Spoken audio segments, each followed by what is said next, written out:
Thank you very much, Henry. That was incredibly generous and means a great deal to me personally.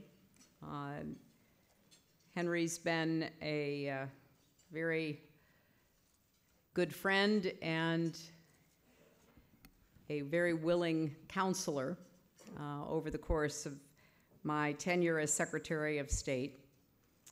He's also going to be celebrating a birthday this spring, so an early happy birthday. But he truly is such a remarkably astute and indefatigable presence in the world. He got up here and tried to pretend that when he goes places, people talk to him about me. That was such an unusual statement coming from Henry. It should be recorded for posterity. But the fact is that everywhere I go, people talk to me about Henry. And I'm always pleased to hear that, because he is still out there every week, every month, traveling around the world, trying to work with and encourage leaders to think beyond their own narrow and oftentimes destructive self-interest. So his friendship and advice has been indispensable to me. I want to thank Fred and the entire team here at the Atlantic Council for the work you do every day. Those of us who are being honored this evening are well aware of how significant your efforts are throughout the year that leads up to this annual dinner. And I certainly want to congratulate my fellow honorees. It has been a joy working with the Secretary General of NATO.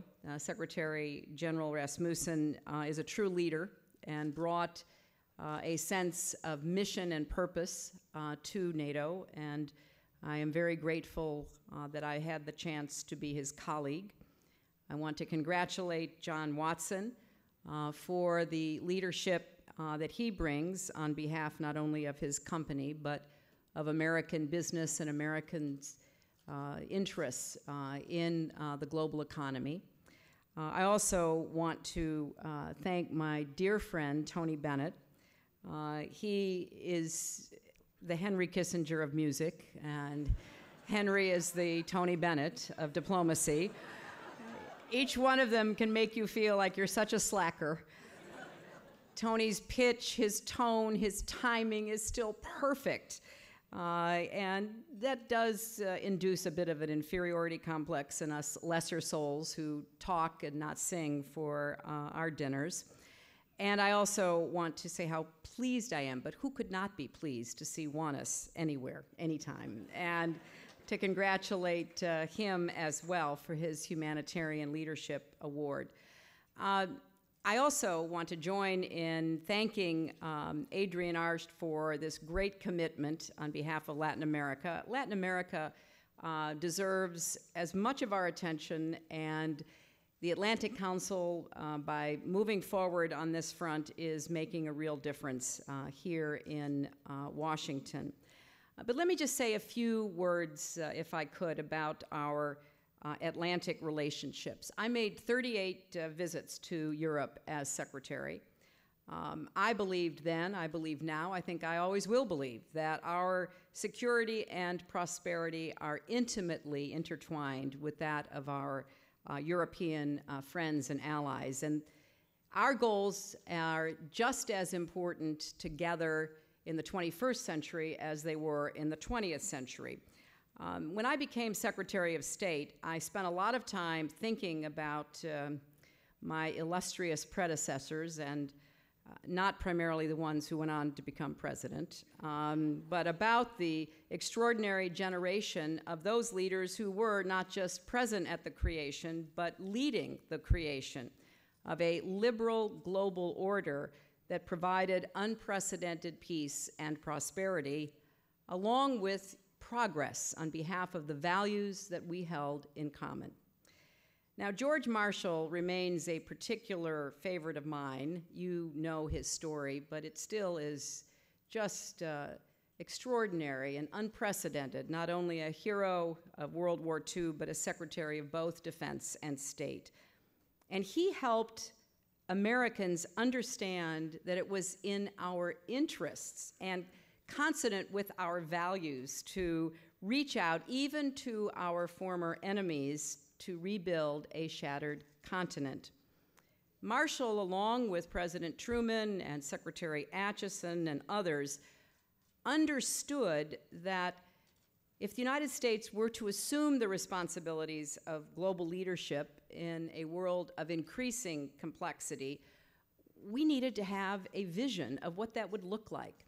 Not the next day or the next quarter, but the next 50 years, the next century.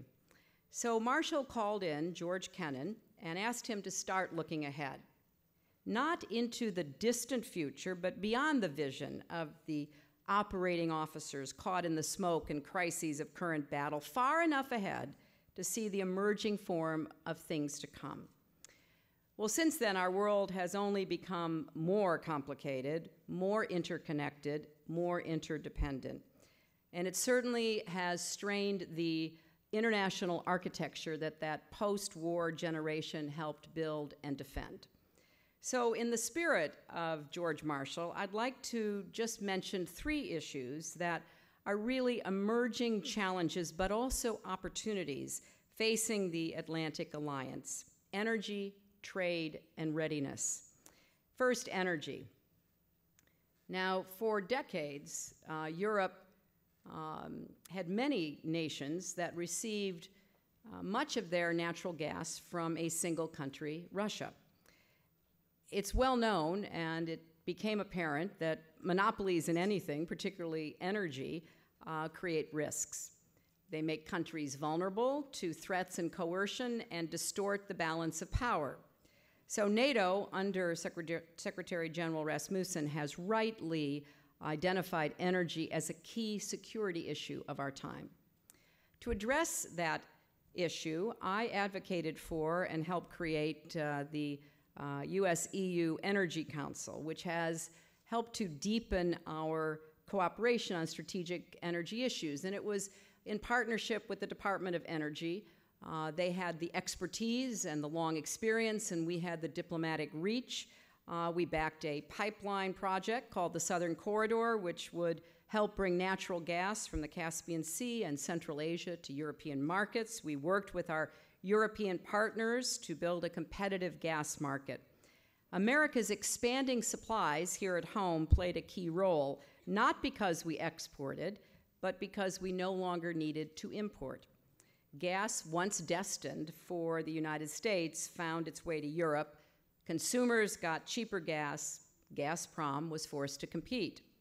We have to keep building on this progress, and in particular, we need to capitalize on the natural gas boom here in the United States to fuel our own economic renewal and to help build a bridge to a clean energy future, which will, by extension, further bolster Europe's energy security. I hope the Atlantic Council and others will support and advance this work because in the years ahead, transatlantic cooperation on energy will be an increasingly important pillar of our relationship, from managing competition in the Eastern Mediterranean, giving Israel a chance to become energy secure, to increasing the pressure on Iran, to combating climate change. The second issue is transatlantic trade. Today, you know, Europe is America's largest trade and investment partner. But the United States remains one of only a handful of WTO members not to move beyond most favored nation status with the EU. Growth remains too slow and unemployment too high on both sides of the Atlantic. And this has obvious strategic as well as economic implications, limiting our capacity to act and weakening our mutual influence in the world. There's also another, even bigger issue that arises from those facts. Our shared economic model, open, free, transparent, fair markets, is under increasing pressure. We see new barriers to trade rising not at borders, but behind them. Everything from forced technology transfers to preferential treatment for state-owned enterprises. So we need to redouble our efforts to stand for a level playing field and that the rules of the road apply to everyone. That should help us as we embark on some serious discussions between the US and the EU about enhancing our trade, harmonizing our regulatory schemes to spur broader-based growth and create good jobs here and there.